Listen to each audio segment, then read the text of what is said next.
ही निर्धन थे और बहुत ही कठिनाई में जीवन व्यतीत कर रहे थे। एक दिन बुढ़िया के पुत्र ने अपनी माता से कहा कि यहाँ पर तो मेरे लिए कोई काम है नहीं, आप मुझे अनुमति दीजिए ताकि मैं किसी दूसरे नगर जाऊं। हो सकता है कि वहाँ पर मुझे कोई काम मिल जाए और मैं पैसा कमाकर वापस आऊं। बूढ़ी माँ ने अपने बेटे को एक सिक्का दिया और थोड़ी सी रोटी भी यात्रा मार्ग के लिए दे दी। इसके बाद उसने अपने पुत्र को विदा किया। बुढ़िया का बेटा चलते चलते एक बाजार पहुंचा।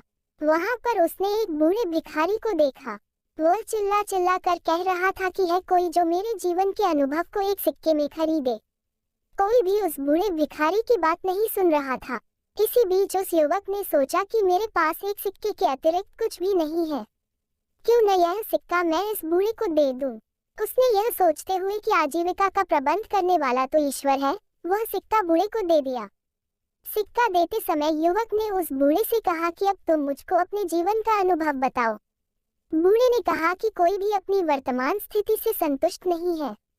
वह सोचता है कि इस स्थान से किसी दूसरे स्थान पर जाऊं ताकि मेरी स्थिति बेहतर हो जाए। बूढ़े ने कहा कि मेरे हिसाब से तो वह स्थान उचित है जहां पर मन को शांति मिले। प्रसन्नता महत्वपूर्ण है, न कि स्थान। बूढ़े की बात सुनने के पश्चात युवा आगे बढ़ गया और चलते चलते एक जंगल में पहुंचा। वहां पर उसने देखा कि बहुत से लोग एक कुएं के किनारे जमा हैं। उसने उन लोगों से पूछा कि क्या हुआ। लोगों ने कहा कि इस आशा के साथ हमारा कारवां यहाँ पर आया था कि इस कुएं से पानी निकाल कर पिएगा। अब हम स्वयं प्यासे हैं और हमारे पशु भी प्यासे हैं। हमने कुएं से पानी निकालने के लिए कई बार रस्सी में बाल्टी बांधकर कुएं में डाली और हर बार रस्सी टूट गई और बाल्टी कुएं में गिर गई। अंत में हमने एक व्यक्ति को कुएं में भेजा ताकि वह हमारी बाल्टियों को वापस ले आए, किंतु वह भी वापस नहीं आया।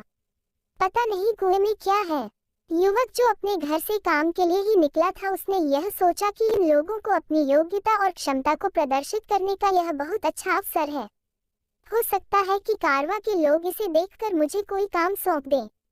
उसने कारवां वालों को संबोधित करते हुए कहा कि यदि आप अनुमति दें तो मैं कुएं में जाकर देखूं कि वहां पर क्या है। कारवां वालों ने उसे तुरंत ही कुएं में जाने की अनुमति दे दी, क्योंकि वे स्वयं इस कार्य से डर रहे थे। उन्होंने युवक की कमर में रस्सी बांधी और उसे कुएं में भेज दिया। वह दीवार के सहारे धीरे धीरे कुएं में उतर रहा था। जैसे ही वह पानी के निकट पहुंचकर बाल्टियों को ढूंढने का प्रयास कर रहा था, एकदम से उसने एक बहुत बड़े काले देव को देखा। देव ने उससे कहा कि तुम यहाँ पर क्या कर रहे हो।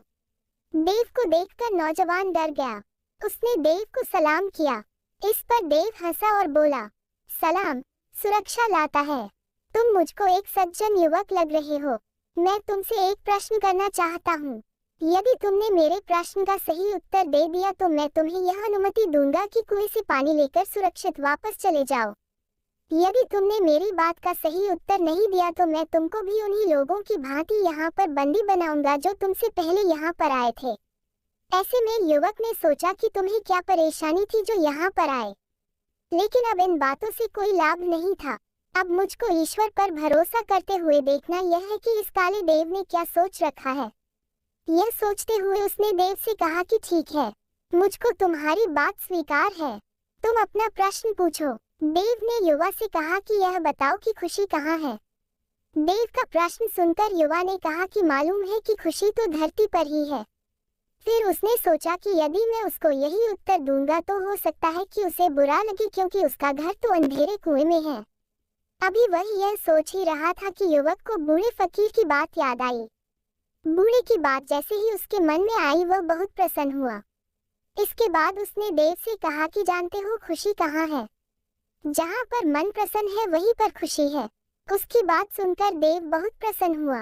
उसने कहा कि तुम्हारी बातों से पता चलता है कि तुम बहुत समझदार और अनुभवी हो।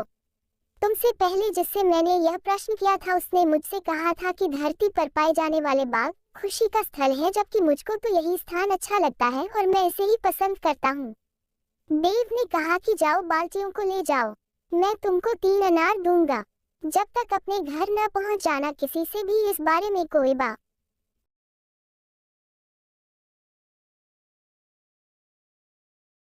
नहीं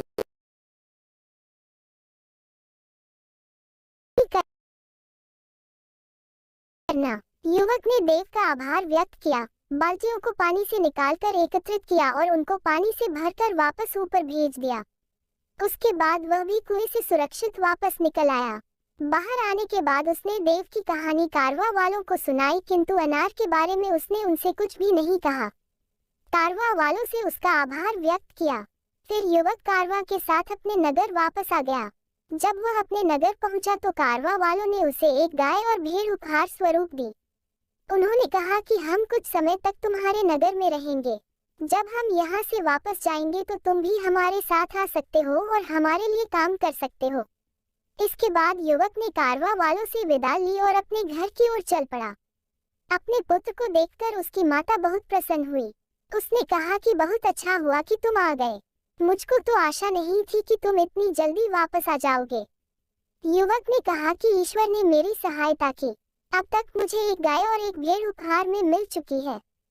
कुछ दिनों के बाद अब मैं कारवा वालों के साथ उनके नगर जा सकता हूँ और उनके लिए काम कर सकता हूँ।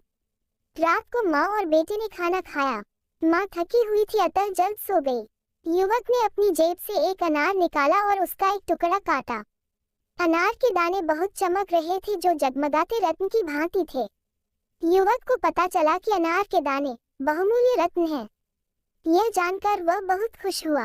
वह कारवा के साथ यात्रा पर नहीं गया। उसने कुछ रत्न लिए और उन्हें जाकर बाजार में बेच दिया। उनसे मिलने वाले पैसों से उसने एक दुकान खरीदी और व्यापार आरंभ किया। जब भी लोग किसी ऐसे व्यक्ति को देखते हैं जो अनुपयुक्त स्थान पर रहता हो या उसकी आय कम हो और बड़ी कठिनाइयों में जीवन व्यतीत करता हो, लेकिन इन सब के बावजूद भी वह प्रसन्न हो, तो लोग यह कहावत दोहराते हैं, कुजा खुशस्त आंजा के दिल खुशस्त, अर्थात खुशी वहीं पर है जहाँ मन प्रसन्न